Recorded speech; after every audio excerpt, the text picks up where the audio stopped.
माता अनसुईया का बड़ा ही पावन चरित्र, उनके पतिव्रत प्रभाव,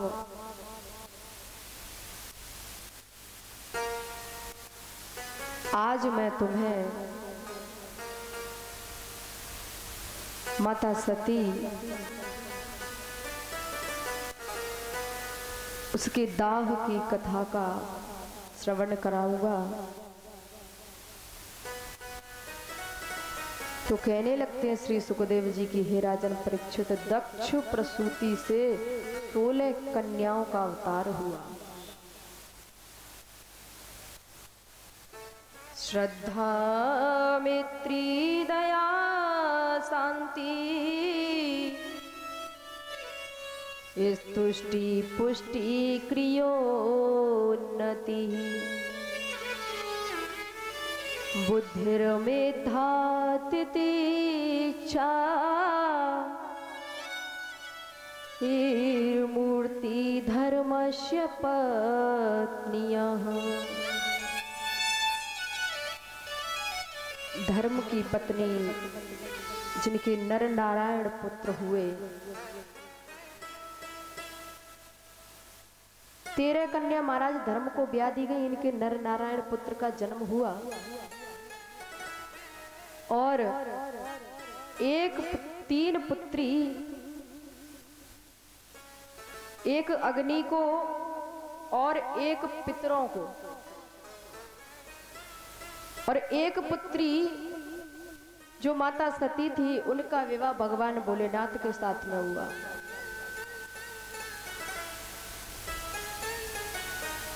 भगवान भोलेनाथ के साथ में सती का विवाह हो गया। अब अग्नि नामक जो बहन है इनकी, उस अग्नि नामक बहन से पावक, पवमान और सुचि, इन 3 पुत्रों की प्राप्ति हुई है। और पितरों को जो ब्याही गई थी स्वधा, स्वधा के गर्भ से वायुना और धारणी नामक कन्या का जन्म हुआ।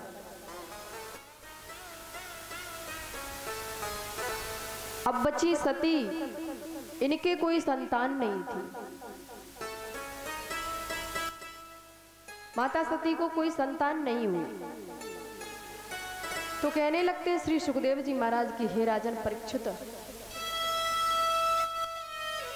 भवे शीलवतां सृष्टे दक्षो दुहितवत्सलः विद्वेषं करोति कस्माद् नाद्रत्यात्मजां सती। एक समय की बात है, महाराज प्रजापतियों के यहाँ यज्ञ हुआ। उस यज्ञ में देवताओं ने मिलकर के दक्ष को प्रजापति घोषित कर दिया। दक्ष को प्रजापति की पदवी दे दी गई। अब तो क्या देखता है दक्ष कि उस सभा में सभी देवगण विराजमान हैं, सभी बैठे हुए हैं अपने अपने आसन पर। दक्ष ने सभा में प्रवेश किया, तो जैसे ही सभा में प्रवेश करता है तो सभी सभासद बैठे हुए थे, उनने उठ करके दक्ष प्रजापति का स्वागत किया। आज महाराज जब देखा है कि सभी देवतागण खड़े हो गए, परंतु भोलेनाथ अपने आसन को छोड़ करके खड़े नहीं हुए।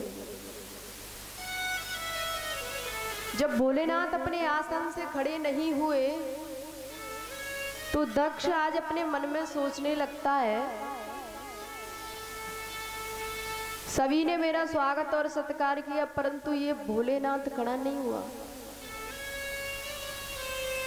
ये पाखंडी मुझे देख करके खड़ा नहीं हुआ, इसने मेरा स्वागत नहीं किया। तो कहते हैं श्री सुखदेव जी महाराज की, हे राजन परीक्षित,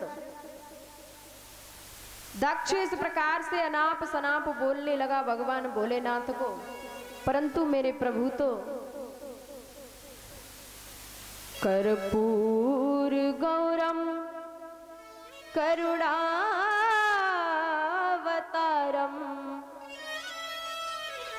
संसार सारम भुजगेंद्रहारम।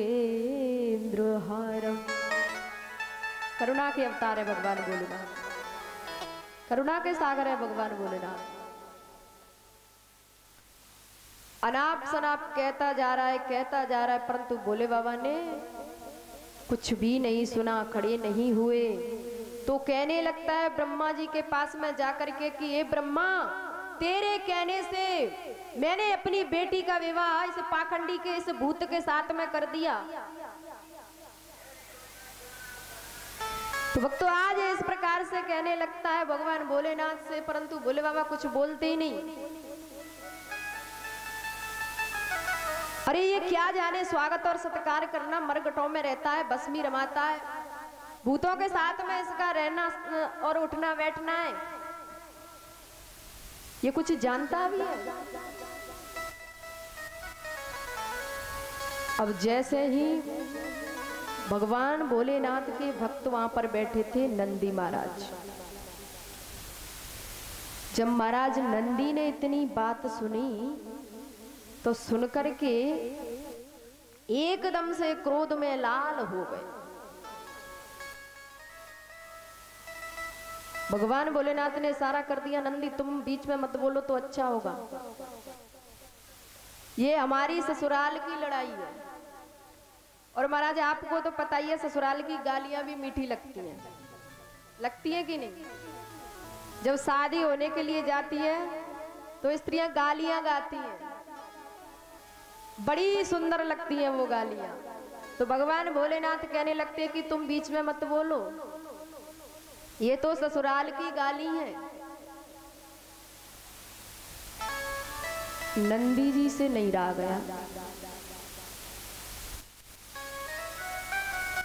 दक्ष जब ज्यादा ऊट पटांग बोलने लगा भगवान शंकर को, तो दक्ष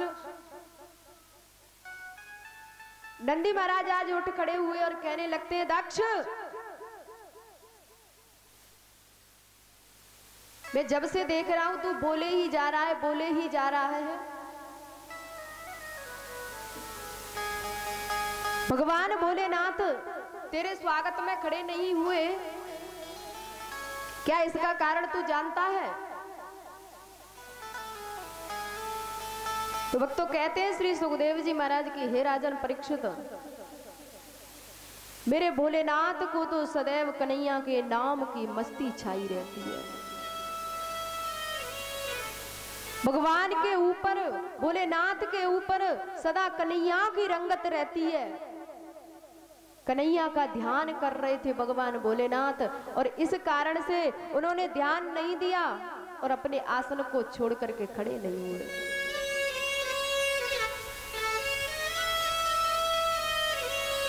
अच्युतम केशवम कृष्ण दामोदरम राम नारायणम जानकी वल्लभम।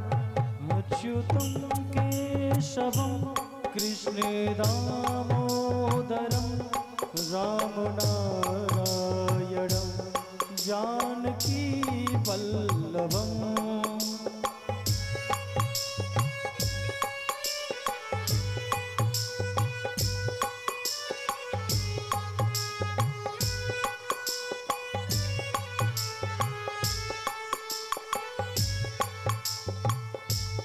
अच्युतम केशवम कृष्ण दामोदरम राम नारायणम जानकी वल्लभम।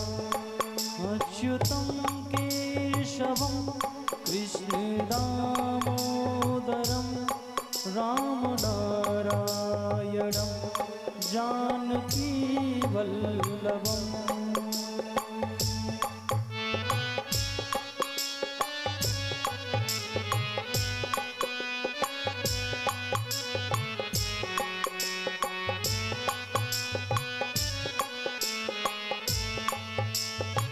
भैया रो रोजाना कहना पड़ता है तालियां बजा लो, तालियां बजा लो, पर फिर भी नहीं सुनते हो। अच्युतम केशवम कृष्ण दामोदरम राम नारायणम जानकी वल्लभम। अच्युतं केशवं कृष्ण दामोदरं राम नारायणं जानकी वल्लभम्।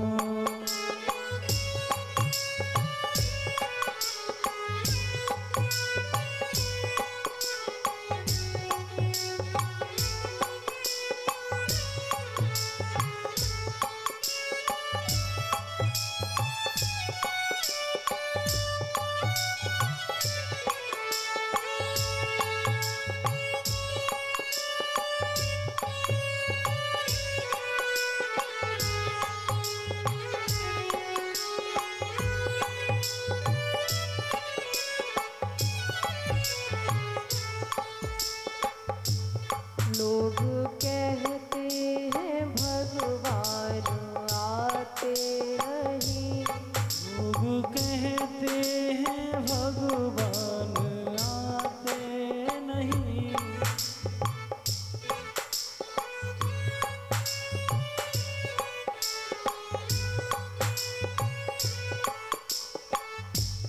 लोग कहते हैं भगवान आते नहीं, लोग कहते हैं भगवान आते नहीं। भक्त श्रद्धा से उनको बुलाते नहीं, भक्त श्रद्धा से उनको बुलाते नहीं।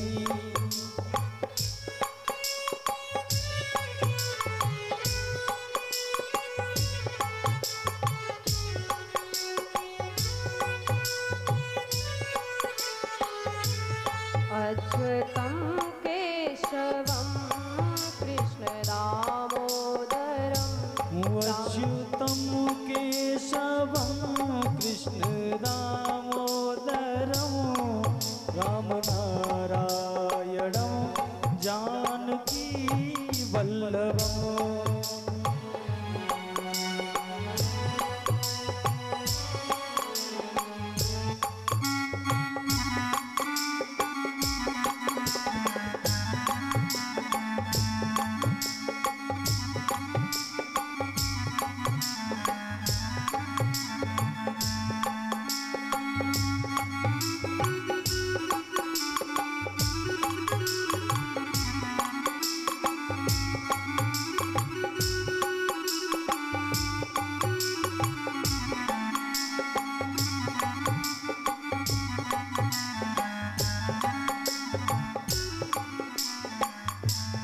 लोग कहते हैं भगवान खाते नहीं, लोग कहते हैं भगवान खाते नहीं।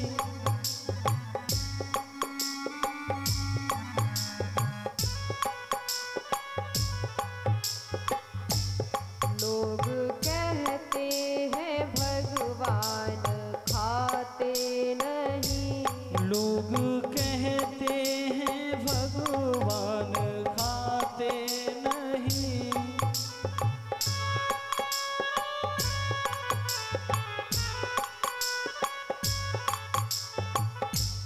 बेर सबरी के जैसे खिलाते नहीं, वीर सबरी के जैसे खिलाते नहीं। अच्युतं केशवं कृष्ण दामोदरं राम नारायणं जानकी वल्लभम्। अच्युतं केशवं कृष्ण दामोदरं राम नारायणं जानकी वल्लभम्। अच्युतं केशवं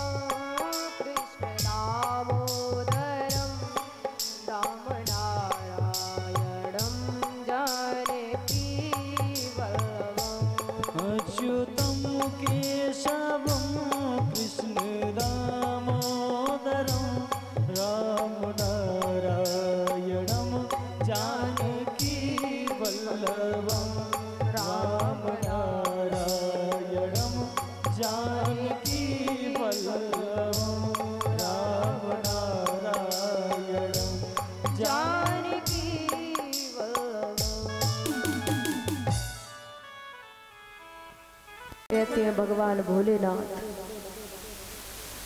तो बताते हैं कि इसी बात का बैर लेने के कारण दक्ष ने एक ज्ञान यज्ञ का आयोजन करवाया। उस आयोजन में सभी देवतागणों को आमंत्रित किया, सभी को चिट्ठी पत्र भेजे, परंतु भगवान भोलेनाथ के लिए एक भी पत्र नहीं, कोई संदेशा नहीं भेजा। आज वक्त तो जैसे ही वो पावन अवसर आया, वो शुभ घड़ी आई,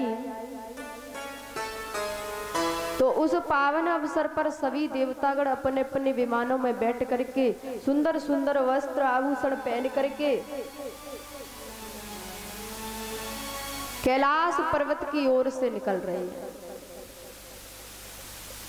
माता सती बैठी हुई है।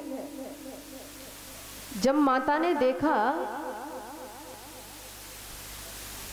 तो अपनी सखियों से पूछने लगती है, क्यों सखी आज क्या है?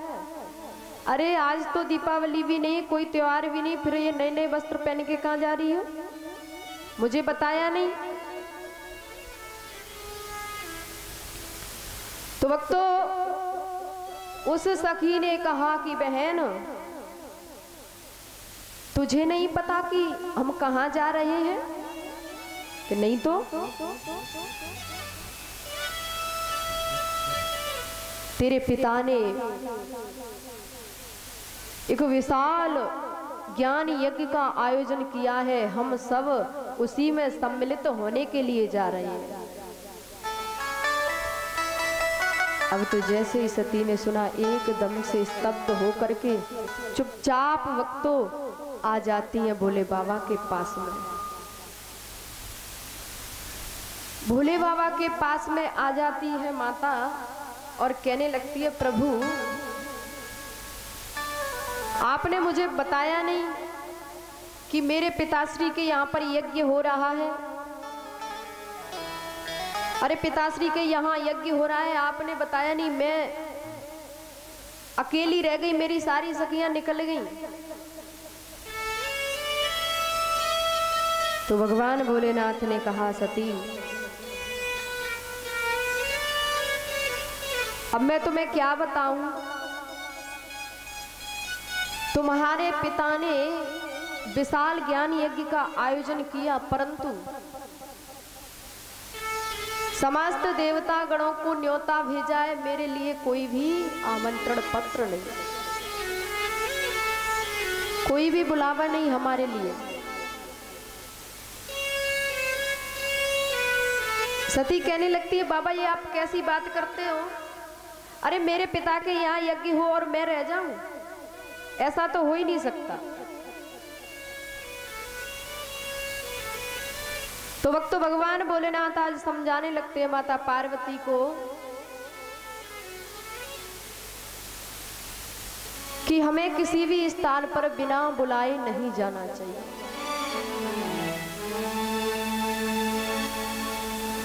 तदपि विरोध मान जाहे कोई, तहाँ गए कल्याण न होई।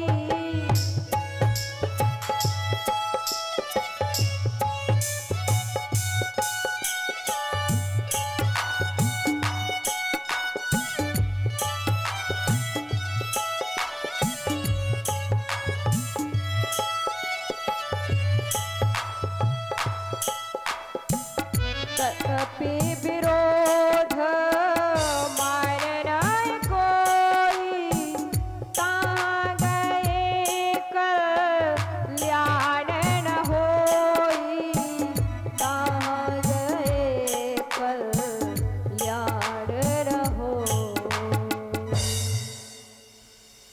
भगवान भोलेनाथ ने काफी समझाया, मान जाओ मेरी बात को, जहां से कोई निमंत्रण नहीं आया, कोई आमंत्रण पत्र नहीं आया, बुलावा नहीं आया, वहां जाना बेकार है। तो भगवान भोलेनाथ कहते हैं कि ये सती मेरी प्यारी सती पीहर जाओ मती मान जाना, वहाँ जाकर लगे ना ठिकाना। मेरी प्यारी सती मत मानो सखी मान जाना, वहाँ जाकर नहीं है ठिकाना। वो मेरी प्यारी सती पीहर जाओ मती मान जाना, वहाँ जाकर लगे ना ठिकाना। मेरी प्यारी सती वहाँ जाओ मती।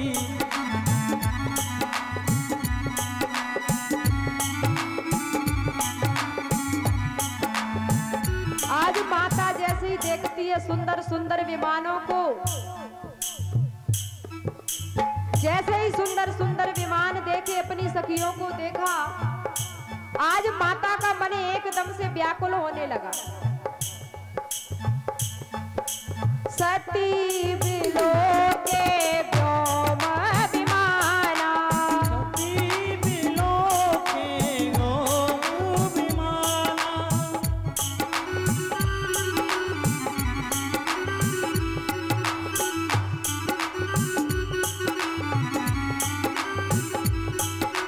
सती बिलो के व्योम विमाना, सती बिलो के व्योम विमाना। जात चले सुंदर विधि नाना। जात चले सुंदर विधि नाना।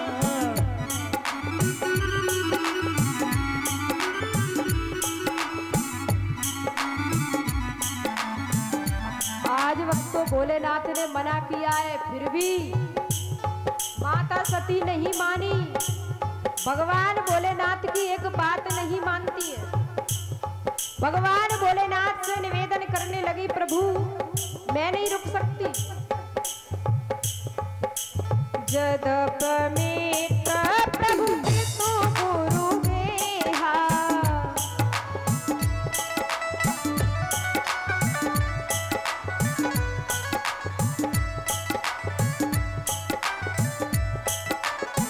जदपि मित्र प्रभु विष्णु गुरु गेहा।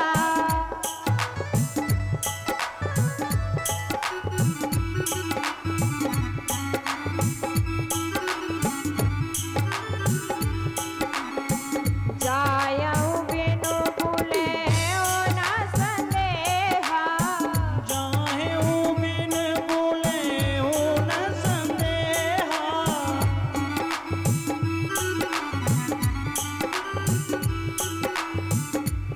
सती को बार बार समझाते हैं भगवान कि जहाँ से बुलावा नहीं आया वह नहीं जाना चाहिए, परंतु सती ने कह दिया कि गुरु के यहाँ, पिता के यहाँ, मित्र के यहाँ और मंदिर में बिना बुलाए भी जा सकते हैं। तदपि विरोध मान जाहे कोई,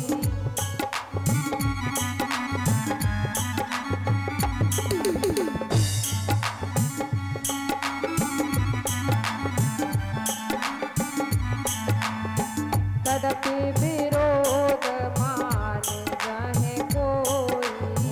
तदपि विरोध माने जन जोई।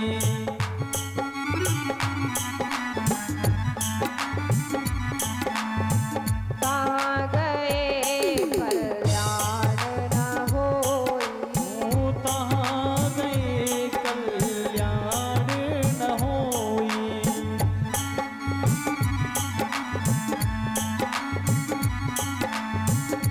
जाकर के माता सती पहुंच जाती है दक्ष की यज्ञशाला में। अब जैसे ही माता ने देखा है तो अंक में भर लिया, परंतु पिताजी के पास में गई, पिताजी ने मुख फेर लिया सती जी को देख के। दक्षिणा पछु पूछिए कुश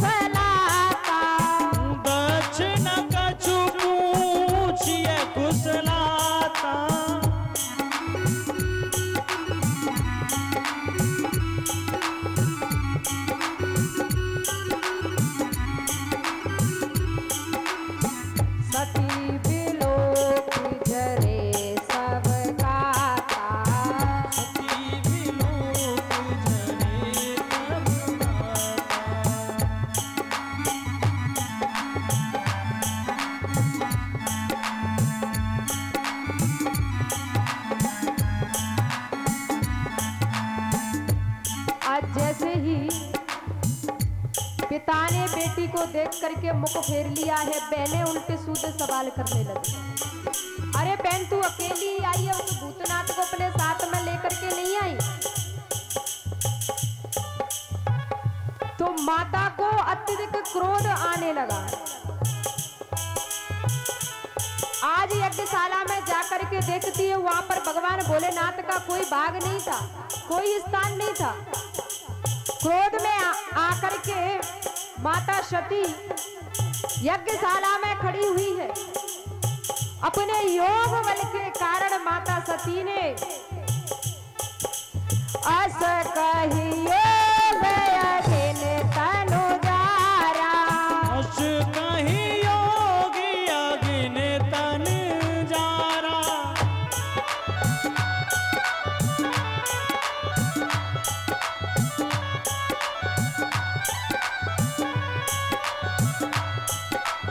अस कहियो अगिन तनु जारा, अस कहियो अगिन तनु जारा, भये सकल मख हाहाकारा, भये सकल मख हाहाकारा,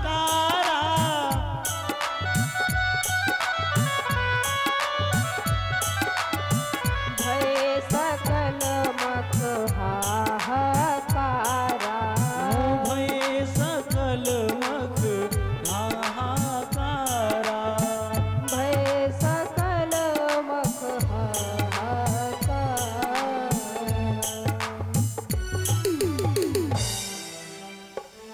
अस योग अगिन तनु जारा,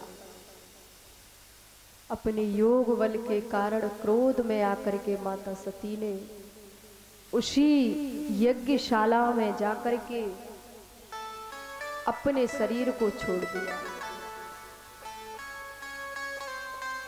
तो कहते हैं श्री सुखदेव जी महाराज की, हे राजन परीक्षित, इधर जब माता सती ने अपने शरीर को छोड़ दिया, नंदी वक्त ने देखा तो नंदी वक्त आज पहुंच जाता है भगवान भोलेनाथ के पास।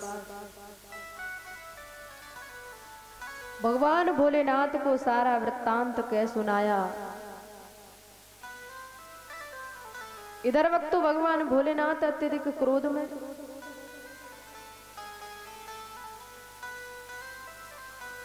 सती से काफी मना किया परंतु अपनी हट को नहीं छोड़ा।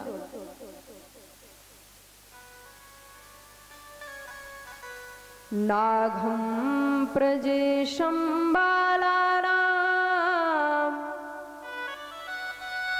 वर्णयेनानुचिन्तये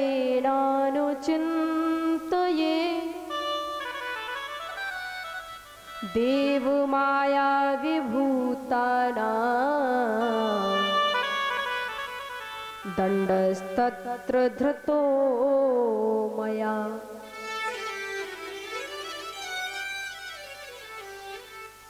आज तो श्री सुखदेव जी कहते हैं कि हे राजन परीक्षित, इस प्रकार से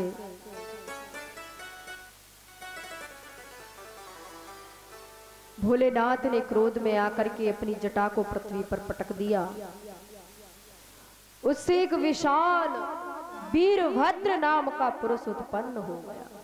बोलिए वीरभद्र महाराज की जय हो। आज जैसे ही वो वीरभद्र निकला है, निकल करके भगवान भोलेनाथ के समक्ष में खड़ा हो गया और कहने लगा, प्रभु मेरे लिए क्या आज्ञा है, मैं आपकी क्या मदद कर सकता हूं। तो भगवान भोलेनाथ ने कहा है कि वीरभद्र, दक्ष प्रजापति ने विशाल यज्ञ का आयोजन करवाया है। सती ने अपने प्राणों को त्याग दिया। वीरभद्र आज वहां से चलाए भगवान की आज्ञा लेकर के और पहुंच जाता है यज्ञशाला में। बड़े बड़े ऋषिगण विराजमान हैं उस यज्ञशाला में। आते ही महाराज उसने तूफान मचाना शुरू कर दिया, यज्ञशाला को अंग भंग कर डाला। भृगु महाराज बैठे हुए थे, भृगु महाराज की दाढ़ी को पकड़ करके उखाड़ लिया उस वीरभद्र ने। महाराज पूसा के दांतों को उखाड़ लिया।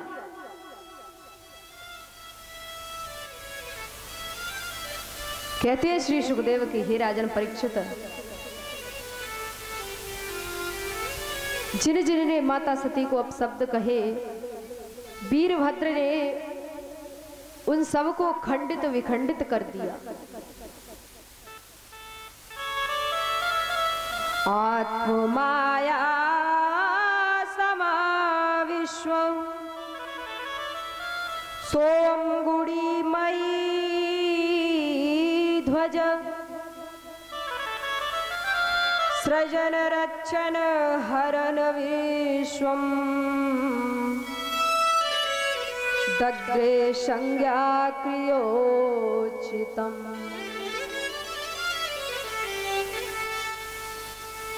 इस प्रकार से आज सभी को दंडित करके वीरभद्र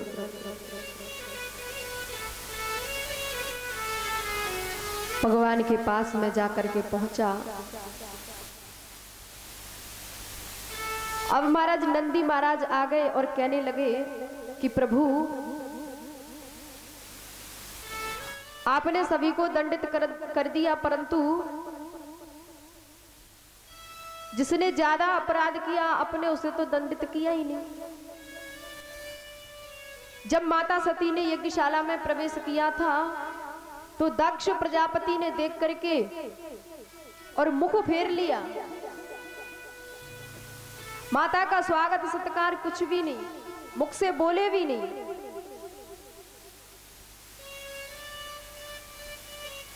आज वक्त तो वीरभद्र ने जाकर के तलवार से दक्ष प्रजापति के सर को धड़ से अलग कर दिया।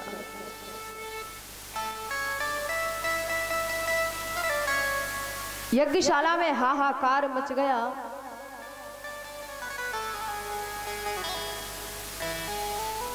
तो श्री सुखदेव जी कहते हैं कि हे राजन परीक्षित, जब दक्ष प्रजापति के सर को धड़ से अलग कर दिया, पत्नी आकर के रोने लगी, सभी विलाप करने लगे, प्रजा भयभीत हो गई।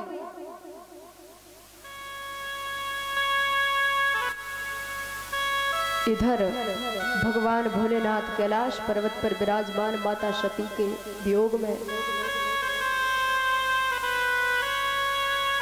भगवान भोलेनाथ के नेत्रों से अश्रुधाराएं निकल पड़ी।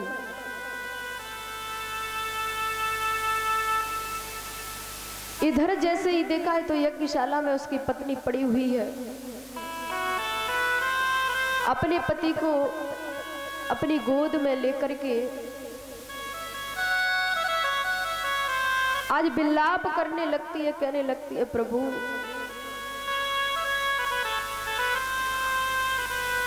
बहुत बड़ा अपराध हो गया।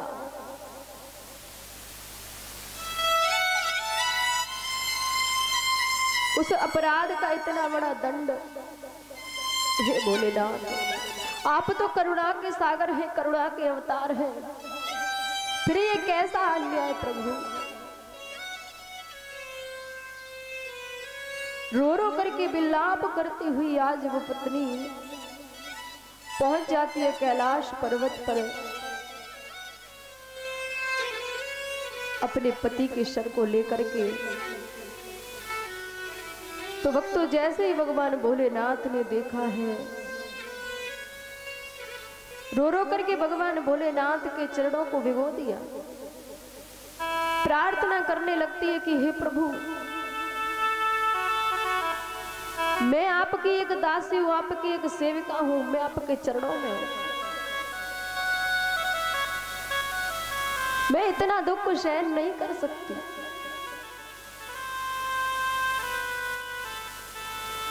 भगवान भोलेनाथ अत्यधिक रोना देख करके उसका भगवान भोलेनाथ ने अपने गणों को आदेश दिया कि जाओ, जाकर के जो माता अपने बालक से पीठ देकर के सो रही हो उसका शीश लेकर के आओ।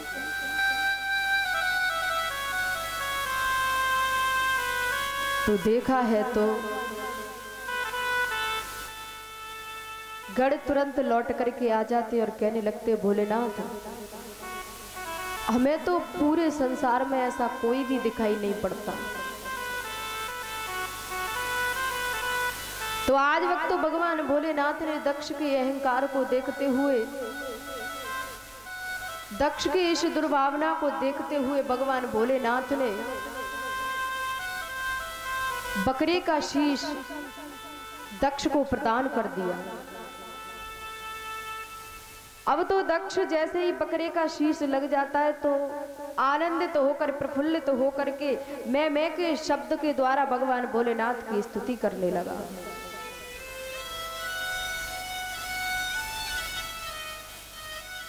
हे भोलेनाथ, मैं आपके चरणों में हूं। हे प्रभु, मुझसे बहुत बड़ा अपराध हो गया, बहुत बड़ी गलती हो गई, मुझे क्षमा कर दीजिए।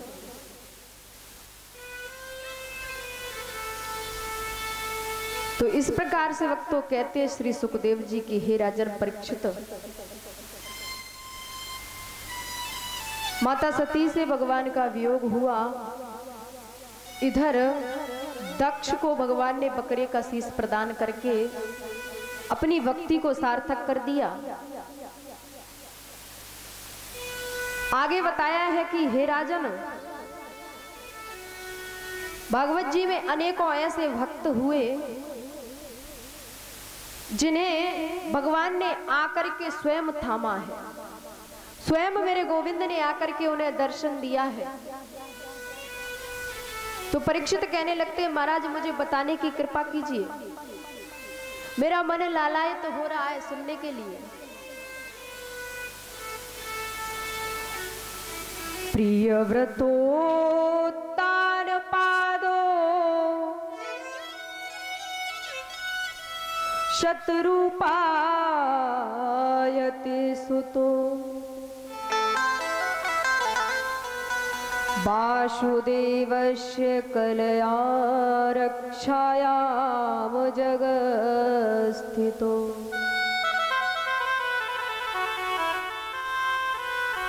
इसी भागवत जी में भगवान के परम भक्त ध्रुव जी का जन्म हुआ। मनु महाराज, इनके दो पुत्र थे, प्रियव्रत और उत्तानपाद।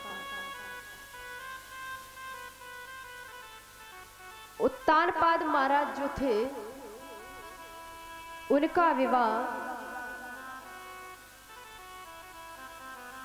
सुनीति एवं सुरुचि के साथ में हुआ। तो आज बताने लगते हैं श्री सुखदेव जी की, हे राजन, उत्तानपाद क्या है? हमारा शरीर ही उत्तानपाद है। उत्तान का मतलब होता है उल्टा और पाद का मतलब होता है पैर। जिसका सर नीचे और पैर ऊपर, उसे कहते हैं उत्तान पाद।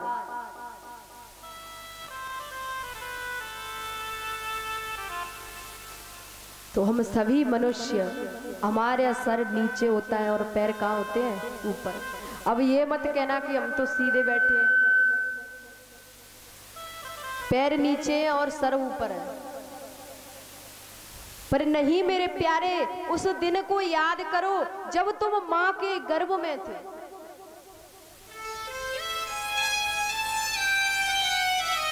जब प्रत्येक जीव मां के गर्भ में होता है तो उसकी यही दशा होती है, उल्टा लटका हुआ होता है। सर नीचे होता है और पैर ऊपर होते हैं। तो उसे उत्तानपाद कहा श्री सुखदेव जी ने। और इनकी दो पत्नियां थी, एक पत्नी का नाम था सुनीति। अब सुनीति क्या है? अच्छे विचारों वाली, अच्छी नीति, अच्छी बुद्धि।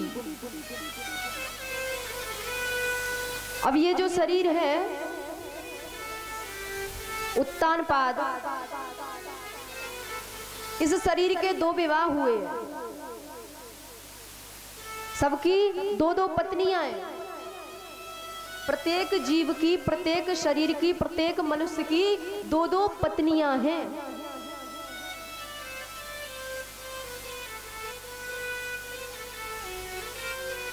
अब महाराज ये मत कहना कि हमारे तो एक ही पत्नी है, दो दो कहां से आई है?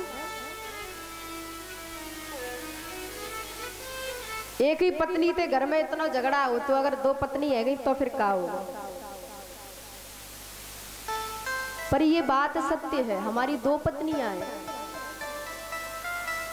सुनीति और सुरुचि, बुद्धि और कुबुद्धि।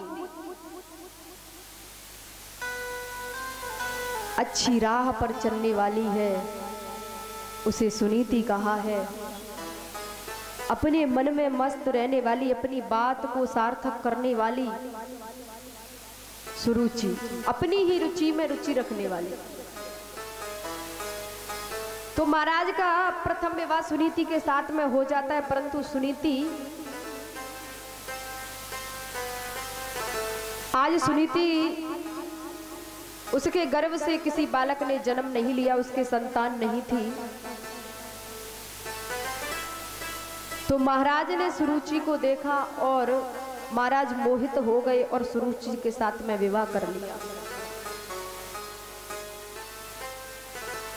जब सुरुचि के साथ में विवाह हो गया तो सुरुचि के आने से ही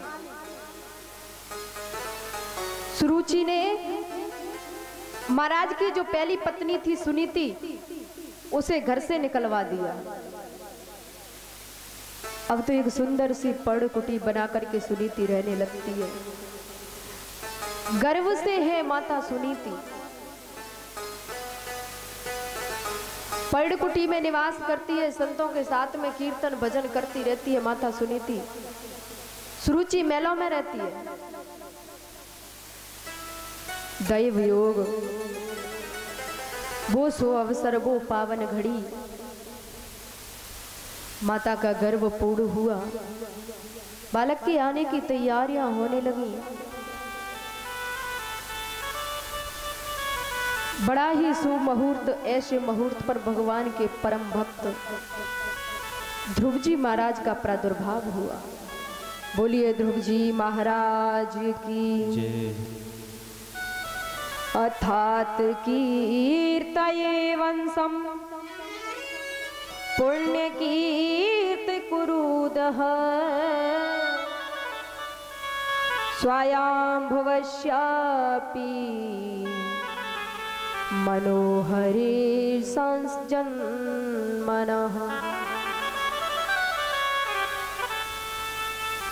इसी मनु महाराज के वंश में परम भक्त ध्रुव का जन्म हुआ। अटल, ध्रुव का अर्थ होता है अटल। परम भागवत ध्रुव जी का जन्म हुआ।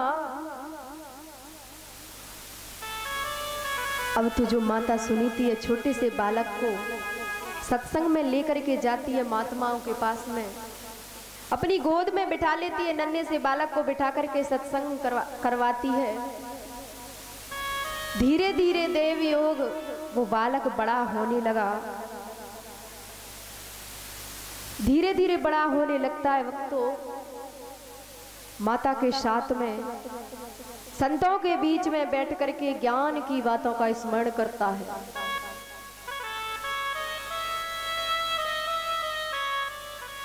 भज मन राधे राधे राधे, भज मन राधे राधे राधे, भज मन राधे राधे राधे, भज मन राधे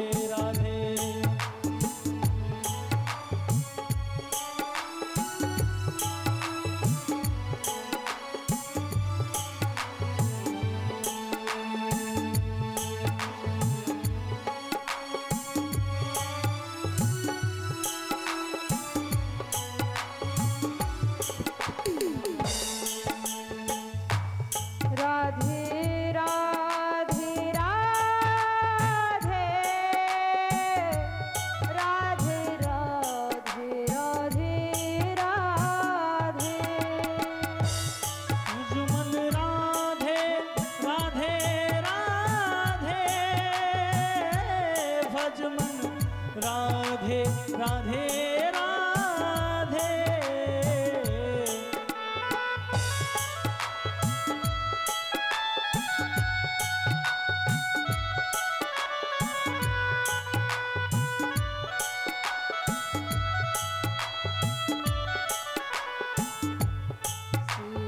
राधे राधे राधे।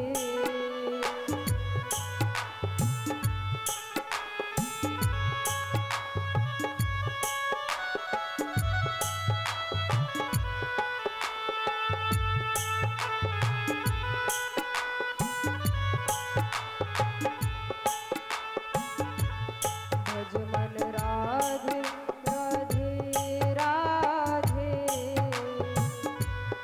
भज मन राधे राधे राधे। भज मन राधे राधे राधे।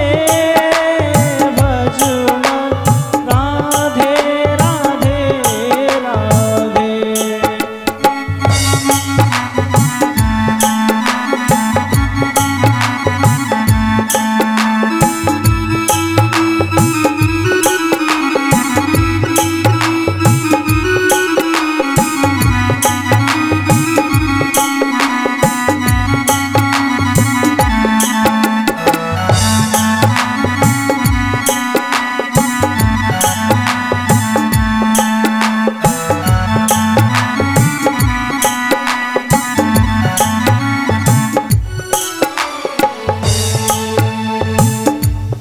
राधे कृष्ण कृष्ण कृष्ण राधे कृष्ण कृष्ण कृष्ण।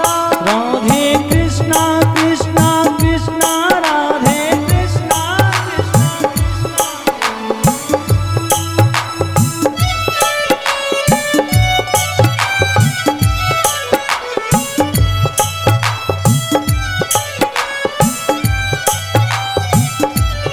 राधे कृष्ण कृष्ण कृष्ण राधे कृष्ण कृष्ण कृष्ण।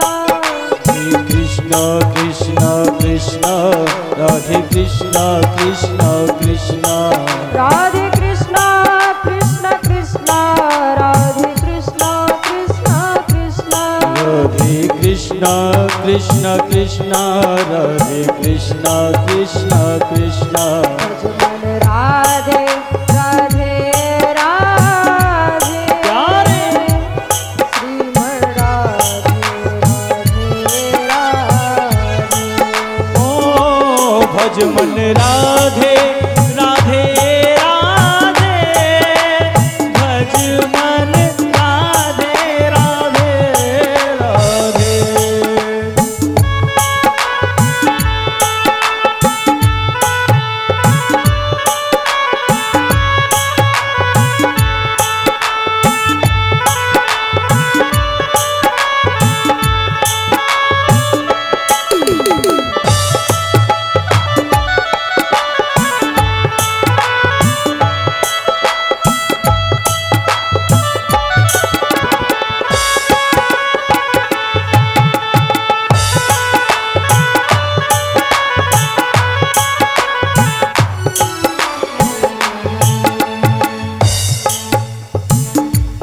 राधे राधे राधे राधे राधे राधे राधे राधे।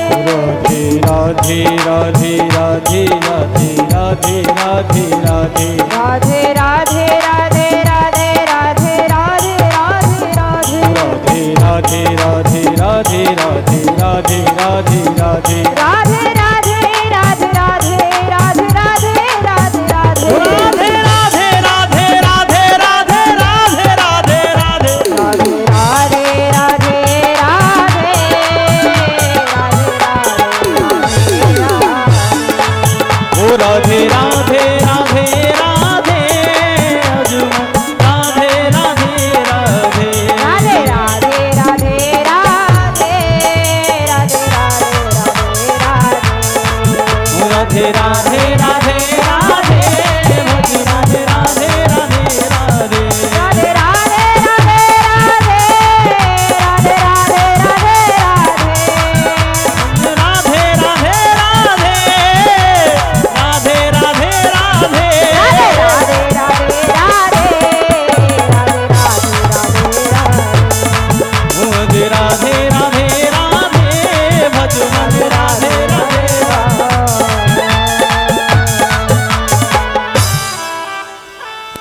बोलिए राधे राधे सरकार की जय हो।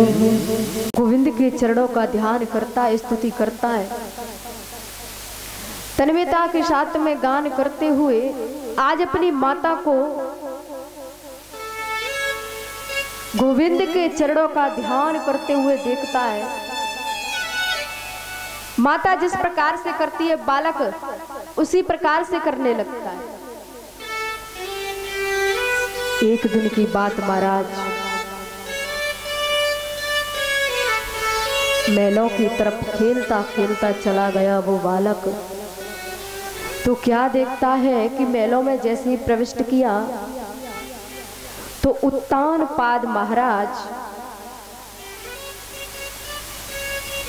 सुरुचि का जो पुत्र था उत्तम, उसे लेकर के अपनी गोद में बैठे हुए हैं।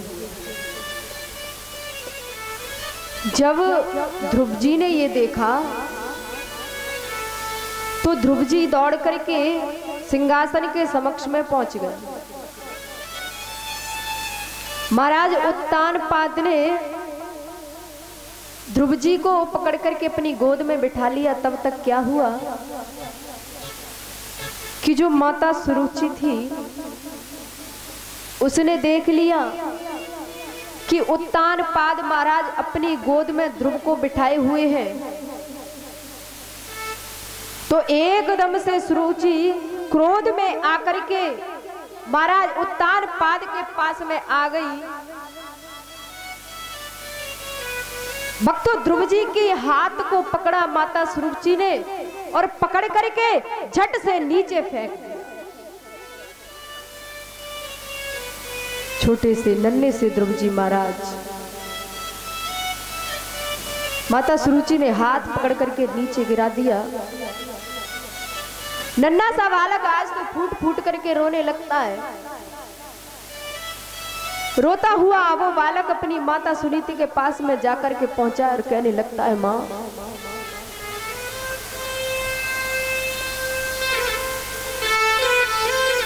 हे माँ, क्या मेरे कोई पिता नहीं?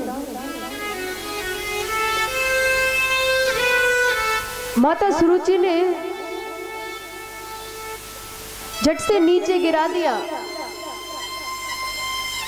चोट लग गई ध्रुव जी महाराज को। रो रो करके आज माता से कहने लगते हैं,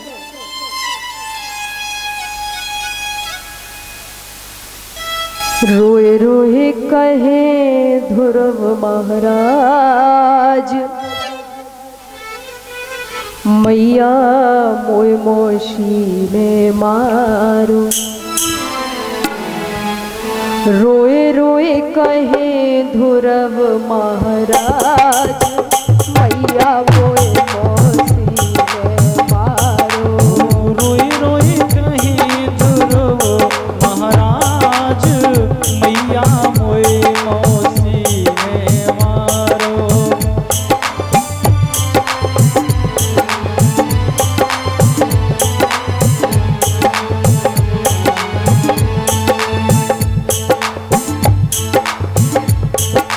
मोए मौसी ने मारो रे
क्या कोई मौसी ने मारो।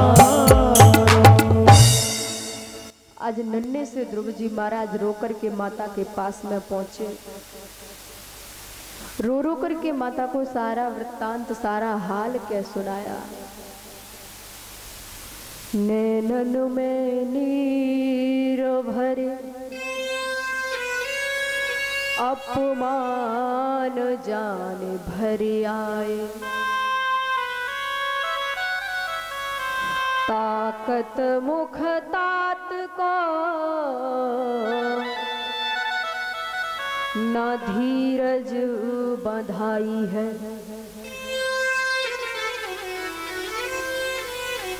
रोष की प्रचंड आग जल उठी अंतर में। गौरवर्ण आनन पे छाई अरुणाई है। माता ने आज अपने गोद में ले लिया नन्हे से बालक को। माता सुनीति समझाने लगती है, नहीं बेटा ऐसी बात नहीं है। सुरुचि तो आपकी मौसी है, वो आपके साथ में इतना दुर्व्यवहार क्यों करेंगी। मौसी माता के समान होती है, परंतु ध्रुव जी महाराज उनके नेत्रों से अश्रुधाराएं निकलती जा रही हैं। रो रो करके माता को बताते हैं। माता समझाने लगती है, पुत्र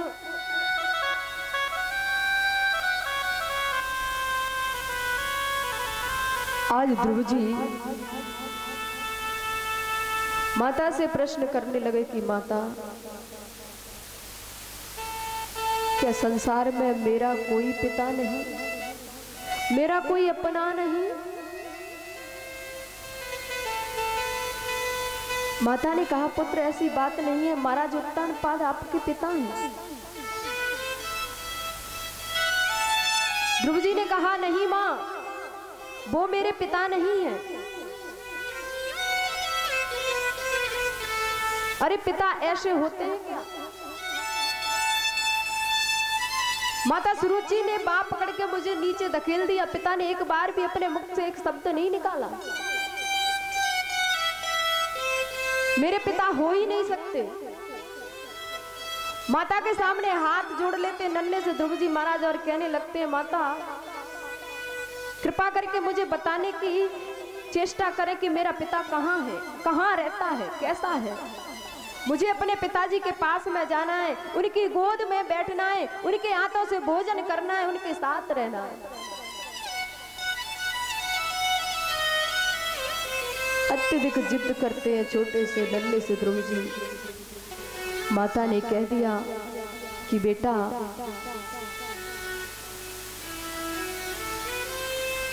सबका पिता केवल एक ही है, वो है परम पिता परमात्मा जगदीश्वर। अब तो जैसे ही कानों में ये शब्द पड़े तो ध्रुव जी महाराज जैसे ही रात्रि हुई तो क्या देखा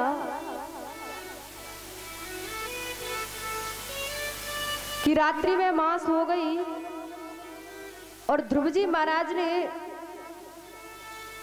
धीरे से उठ करके, रात्रि का समय था, और वन की ओर प्रस्थान करने लगे। जब वन की ओर प्रस्थान करने लगे, माता ने देखा कि पुत्र घर पे नहीं है, कहाँ है। माता ढूंढने के लिए पीछे पीछे जाती, आगे आगे नन्हे से ध्रुव जी महाराज। माता ने कहा, पुत्र रुक जा, कहाँ जा रहा है इतनी रात को।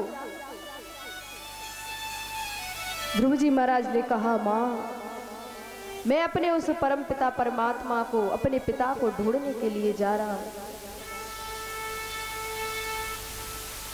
एक बार वक्त तो माता ध्रुव जी महाराज को अपने साथ में लेकर के आई, परंतु ध्रुव जी महाराज के मन में केवल अपने पिता से मिलने की इच्छाएं जागृत थी। वो तो केवल अपने पिता से मिलना चाहते थे। तो कहते हैं श्री सुखदेव जी की, हे राजन परीक्षित, अगली सुबह होते ही ध्रुव जी महाराज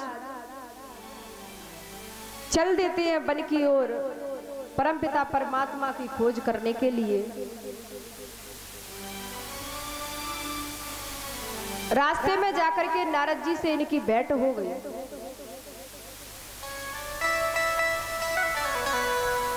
नारद जी ने देखा नन्हा सा बालक है, इस घने जंगल में अकेला है, जानवरों का बड़ा ही भय है, ये नन्हा सा बालक कहीं इसको कष्ट ना हो जाए। तो नारद जी इनके समक्ष में आए और नारद जी ने कहा, बेटा तुम इतने घने जंगल में क्या कर रहे हो? तुम्हारी माँ तुम्हारे घर पर तुम्हारा इंतजार कर रही होगी, तुम घर लौट जाओ।